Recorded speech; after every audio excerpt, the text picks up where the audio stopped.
Hello friends, very good afternoon. Welcome to the Hindu editorial analysis. LTX classes anniversary మరియు ఉగాది సెలబ్రేషన్స్కి చివరి రోజు the best ever price on UPS ఇన్ఫినిటీకి చివరి రోజు. సో 45,000 రూపాయలతో యూపీఎస్ ఇన్ఫినిటీలో జాయిన్ అవ్వాలంటే ఇవాళ మాత్రమే. సో రేపటి నుంచి కొత్త బ్యాచెస్ అనేవి ప్రారంభమవుతున్నాయి. సో ఇవాళ ఈ ఆఫర్ను ఉపయోగించుకొని జాయిన్ అయ్యి ఫ్రెష్గా 2024కి మీ దండయాత్రని ప్రారంభించండి. ఇక యూపీఎస్ ఇన్ఫినిటీ ఆఫ్లైన్ హైదరాబాద్ మరియు వైజాగ్లో మనం అందిస్తున్నాం 55,000 రూపాయలకే. 55,000 రూపీస్కి లైఫ్ టైం వ్యాలిడిటీతో మనం అందిస్తున్నాం. 31 మార్చ్ ఇవాళ జాయిన్ అయితే మాత్రమే. దీనికి కూడా రేపటి నుంచి కొత్త బ్యాచెస్ ఉన్నాయి. యూపీఎస్సీ ఆప్షనల్స్ పైన కూడా స్పెషల్ ఆఫర్ ఇవాళతోనే ఎండ్ అయిపోతుంది. So make use of this. అన్ని కోర్సెస్ పైన కూడా లైఫ్ టైం వ్యాలిడిటీ కూడా ప్రొవైడ్ చేస్తున్నాం. సో ఇవాల్టి ఆర్టికల్ వచ్చేసి డిస్క్వైట్ డౌన్ సౌత్ అని. డిస్క్వైట్ అంటే క్వైట్ అంటే నిశ్శబ్దం, సైలెన్స్. డిస్క్వైట్ అంటే నిశ్శబ్దం లేకపోవడం, డిస్టర్బెన్స్ అని అర్థం. ఎక్కడ? డౌన్ సౌత్ అంటే సౌత్లో. ఎక్కడది? కర్ణాటకలో ఎలక్షన్స్ జరగబోతున్నాయి. దానికి సంబంధించి పరిస్థితుల గురించి ఆర్టికల్ చెప్తుంది. The stakes are high for all parties in the Karnataka assembly election. Karnataka assembly ఎలక్షన్స్లో అన్ని పార్టీస్కి కూడా హై స్టేక్స్ ఉన్నాయి. అంటే ఈ ఎలక్షన్ రిజల్ట్స్ అనేవి వాటికి చాలా important. The stakes are high అంటే the result is very important for you. మీకు చాలా దీని మీదే మీ రాజకీయ భవిష్యత్తులు లేకపోతే రానున్న సెంట్రల్ ఎలక్షన్స్ యొక్క ఈ అన్నీ కూడా ఆధారపడతాయి అనే మీనింగ్ అక్కడ వస్తుంది. The Election Commission of India has cited urban voter apathy and the influence of money as key challenges in conducting a fair and robust election process in Karnataka while announcing the schedule of assembly polls in the state. So, Election Commission of India has cited. Cite అంటే ఏంటమ్మా? కారణంగా చూపడం. ఏంటి కారణంగా చూపింది? Urban voter ఎపతి. Urban voters పట్టించుకోవట్లేదు. ఎపతి అంటే not showing emotion, పట్టించుకోకపోవడం, తన మటుకు తను ఉండడం. అర్థమవుతుందా? Urban voters they are showing apathy and the influence of money. ఇంకోవైపు ఏంటి? మనీ యొక్క ఇన్ఫ్లుయెన్స్.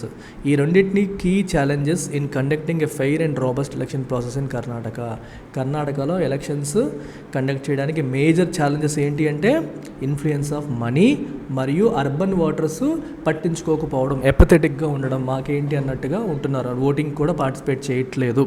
ఈ రెండు మెయిన్ ఛాలెంజెస్. కర్ణాటకలో fair and robust process election మనం కండక్ట్ చేయడానికి ప్రధానమైన ఛాలెంజెస్ ఇవి అని చెప్పేసి ఎలక్షన్ కమిషన్ ఆఫ్ ఇండియా చెప్తోంది. While announcing the schedule of assembly polls మనకి ఏ రోజు జరుగుతాయి? Voting will be on May 10th and the results are to be announced on May 13th.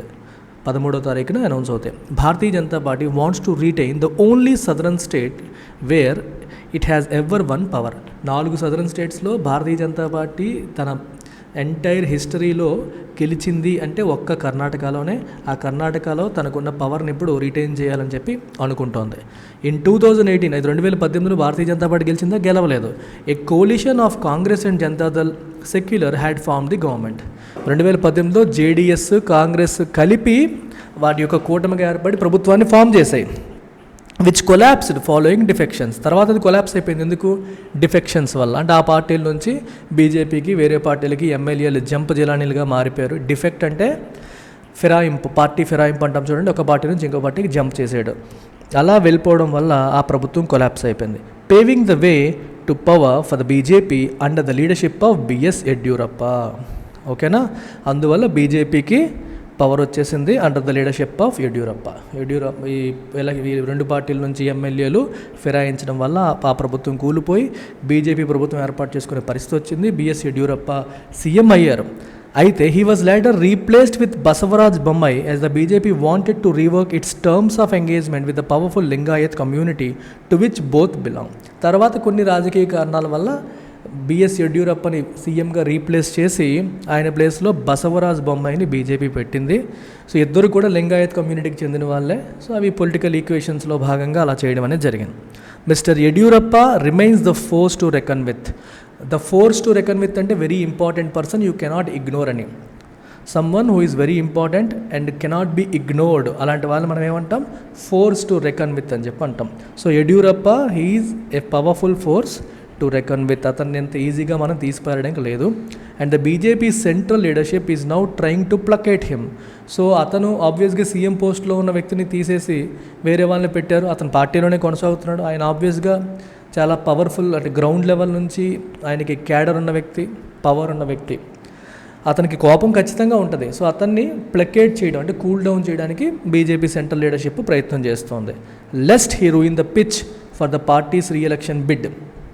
మళ్ళీ రీఎలెక్ట్ అవ్వాలన్న ప్రయత్నాన్ని ఆయన చెడగొట్టకుండా. బేసికల్గా ఇక్కడ లెస్ట్ అంటే ఏంటంటే ఇన్ ఆర్డర్ టు ప్రివెంట్ అని అర్థం. ఏంటి ప్రివెంట్ చేయడం? He ruin the pitch for the parties reelection bid. Party మళ్ళీ అధికారంలోకి రావాలని చేసే ప్రయత్నాన్ని యడ్యూరప్ప చెడగొట్టకుండా ఆయన్ని కూల్ చేయడానికి సెంట్రల్ లీడర్షిప్ ప్రయత్నాలు చేస్తోంది. ఇక్కడ లెస్ట్ అంటే ఇన్ ఆర్డర్ టు ప్రివెంట్, ఈ ఒక నెగిటివ్ ఈవెంట్ జరగకుండా ఆపడానికి అని అర్థం. Politics in the state is traditionally driven by 2 dominant cost. కర్ణాటకలో స్టేట్ పాలిటిక్స్ జనరల్గా 2 డామినెంట్ కాస్టుల చుట్టూ తిరుగుతూ ఉంటాయి. ఒకటి ద లింగాయత్స్, రెండోది the Vokkaligas. And subtext of linguistic subnationalism that surfaces occasionally. Subtext అంటే అండర్లయింగ్ థీమ్ అని అర్థం. ఏంటది? Linguistic subnationalism. సబ్నేషనలిజం అంటే fighting for the interest of a particular area. చూడండి, ఆంధ్ర కోసమే ఆంధ్రాలో పోరాటం జరగడం, లేదా కర్ణాటక ప్రయోజనాల కోసం కర్ణాటకలో పోరాటాలు జరగడం, ఇదంతా కూడా సబ్ నేషనలిజం. అంటే మొత్తం దేశం కోసం కాకుండా దేశంలో ఒక భాగం కోసం, ఆ భాగం యొక్క ప్రయోజనాల కోసం వాళ్ళు చేసే పోరాటాలు, ఫైట్స్, ఈ క్యాంపెయిన్స్, ఇవన్నీ కూడా సబ్ నేషనలిజం కిందకి వస్తాయి. అయితే లింగ్విస్టిక్ సబ్ నేషనలిజం అని చెప్పి రాశారు. అంటే కన్నడ భాష, అంటే భాషాపరమైన ప్రయోజనాల్ని కాపాడుకోవాలి, మన కన్నడ యొక్క ప్రభావం పోకూడదు, కన్నడాన్ని వేరే భాషలతో రీప్లేస్ చేయడానికి ట్రై చేస్తున్నారు, కన్నడాన్ని తక్కువ చేస్తున్నారు అనే భావజాలం ఈ మధ్యన కర్ణాటకలో బాగా పెరిగింది. అందుకే లింగ్విస్టిక్ సబ్నాల్ని మన లాంగ్వేజ్ని మనం కాపాడుకోవాలి, మన లాంగ్వేజ్ని మనం గౌరవించుకోవాలి, దాన్ని ఎవరైనా తక్కువ చేస్తే చూస్తూ ఊరుకోము అనే భావజాలం కూడా అప్పుడప్పుడు తెరపైకి వస్తుంది. అందుకే దట్ సర్ఫేసెస్ అకేషనలీ. సర్ఫేస్ అంటే తెరపైకి రావడం, అప్పుడప్పుడు అకేషనల్గా అది కూడా వస్తుంది. అది కూడా ఎలక్షన్ పాయింట్ కింద మనం చెప్పొచ్చు. The BJP's attempt has been to alter the social dynamics of the states to create a Hindu identity politics that overwhelms caste identities and is antagonistic to religious minorities. So BJP ఎలా ప్రయత్నం చేస్తుందంటే election పాలిటిక్స్ని ప్రతి రాష్ట్రంలో కూడా social డైనమిక్స్ని మార్చే ప్రయత్నం చేస్తుంది. Social dynamics అంటే ఏంటి? కాస్ట్ ఈక్వేషన్స్, దీన్ని బట్టి ఎలక్షన్స్ జరుగుతూ ఉంటాయి. వాటిని కంప్లీట్గా మార్చేసి దాన్ని రిలీజియస్ డైమెన్షన్లోకి తీసుకొచ్చే ప్రయత్నం బీజేపీ చేస్తూ ఉంటుంది. By being antagonistic to religious minority. Religious మైనారిటీకి యాంటగనిస్టిక్గా ఉంటూ, అంటే ముస్లిమ్స్కి కావచ్చు, క్రిస్టియన్స్కి కావచ్చు, తక్కువ జనాభా ఉన్న ఈ మతాలకి యాంటగనిస్టిక్గా అంటే వ్యతిరేకంగా ప్రవర్తిస్తూ మెజారిటీ కమ్యూనిటీ యొక్క ప్రేమని పొందడానికి బియాండ్ కాస్ట్, ఏ కాస్ట్ అనేది సంబంధం లేదు, బీజేపీ ఉంటేనే మన హిందూ మతాన్ని కాపాడుతుంది, మన హిందువులకి ఐడెంటిటీ ఉంటుంది, హిందువులకి డామినెన్స్ ఉండాలంటే బీజేపీయే పవర్లోకి రావాలి అని ప్రజల్లో భావజాలాన్ని తీసుకొచ్చే ప్రయత్నాలు బీజేపీ చేస్తూ ఉంటుంది. అదే హిందూ ఐడెంటిటీ పాలిటిక్స్. అట్లాంటి పాలిటిక్స్ ద్వారా అప్పుడు అంటే BJP wants to rise above all these caste equations. మరి కాస్ట్ ఈక్వేషన్స్ మరి ఇంక పనిచేయవు. ఇక రిలీజియన్ అనేది పవర్ఫుల్ ఎలక్షన్ టూల్గా మారిపోతే కాస్ట్ గురించి పట్టించుకునే రోజులు పోతాయి.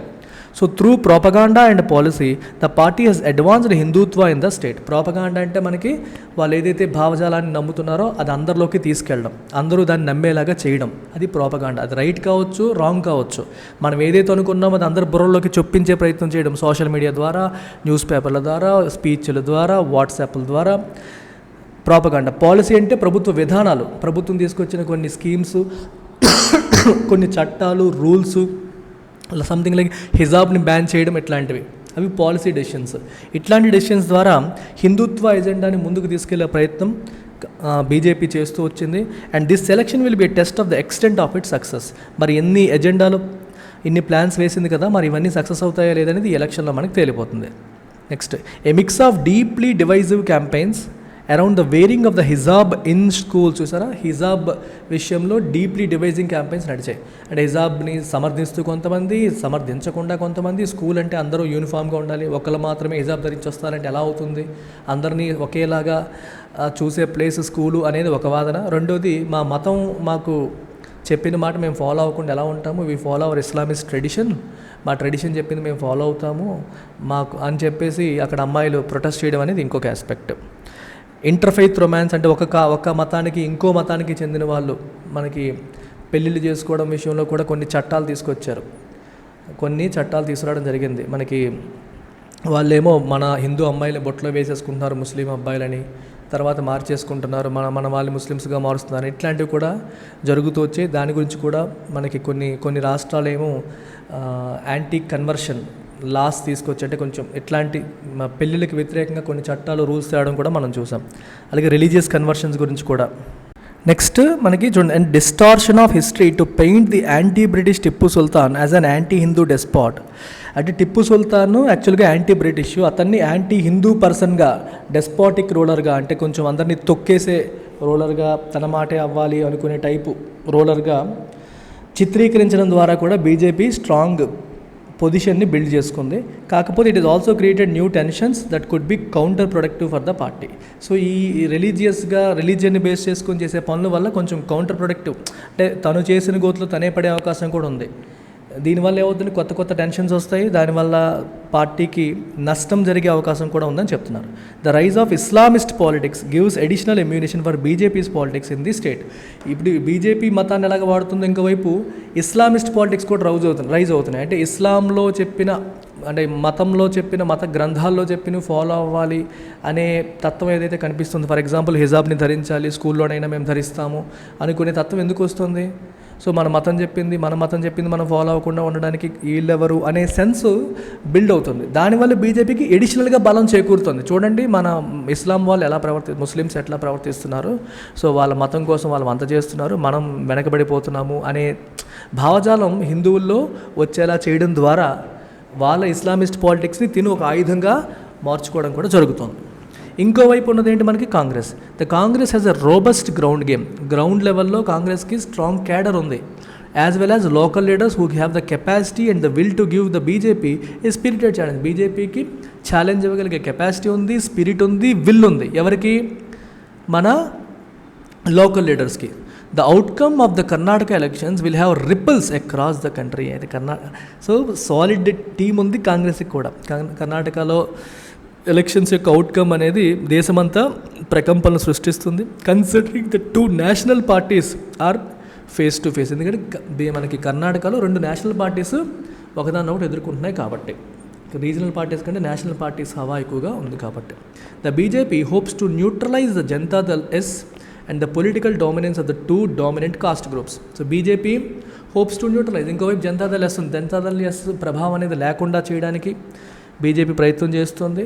అలాగే రెండు కాస్ట్ గ్రూప్స్ యొక్క డామినెన్స్ని కూడా న్యూట్రలైజ్ చేయాలి, రిలీజియన్ పాలిటిక్స్ స్ట్రాంగ్గా వచ్చేలా చేయాలి కాస్ట్ పాలిటిక్స్ కంటే అనే ప్రయత్నాలు బీజేపీ చేస్తుంది. అండ్ ఇట్ ఈస్ హోపింగ్ అది జరుగుతుందని ఆశిస్తోంది. The Congress, on the other hand, has yet to demonstrate that it would leave no stone unturned to win this crucial battle. ఇంకోవైపు కాంగ్రెస్ మేము ఈ బ్యాటిల్ని గెలవడానికి, ఈ ఎలక్షన్ని గెలవడానికి ఏ ఛాన్స్ని వదలము, ఏ ఒక్క అవకాశాన్ని వదలము, వచ్చిన ప్రతి అవకాశాన్ని సద్వినియోగం చేసుకుని ఎలక్షన్ గెలుస్తాము అన్నంత కసిని ఇంకా డెమాన్స్ట్రేట్ చేయలేదు. Has yet to demonstrate. ఇప్పటి వరకు అంత కసి ఉన్నట్టుగా కాంగ్రెస్ పార్టీ డెమాన్స్ట్రేట్ చేయలేకపోయింది. Considering the high స్టేక్స్, the chance of a toxic campaign season are real. High స్టేక్స్ ఉన్నాయి, ఎందుకంటే కాంగ్రెస్ పార్టీ దేశంలో అంతరించిపోయే పరిస్థితి ఉంది. సో ఈ దీంట్లో ఇప్పుడు ఒక్క రాజస్థాన్ తప్పితే ఎక్కడ అధికారంలో లేని పరిస్థితిలో ఉంది కాంగ్రెస్. ఇప్పుడు కర్ణాటకలో జెన్యూన్గా తనకు ఛాన్స్ ఉంది గెలవడానికి. సో కాబట్టి కాంగ్రెస్ తన ఐడెంటిటీ నిలబెట్టుకోవాలంటే ఖచ్చితంగా గెలవాల్సిన పరిస్థితి. బీజేపీకి సదరన్ స్టేట్స్లో ఉన్న ఒకే ఒక్క స్టేట్ కర్ణాటక. మిగిలిన స్టేట్స్లో ఆంధ్ర కానీ, తమిళనాడు కానీ, కేరళలో కానీ బీజేపీ గెలిచే ప్రసక్తే లేదు, అంత ప్రభావం లేదు. సో ఉన్న ఒక్క దాంట్లో కూడా తన పవర్ని తను నిలబెట్టుకోవాలి అనే కసితో బీజేపీ కూడా ఉంటుంది. పెద్ద స్టేట్, రెండు నేషనల్ పార్టీస్ పోటీ పడుతున్నాయి. సో రెండింటికి కూడా ఇది చాలా చాలా ఇంపార్టెంట్.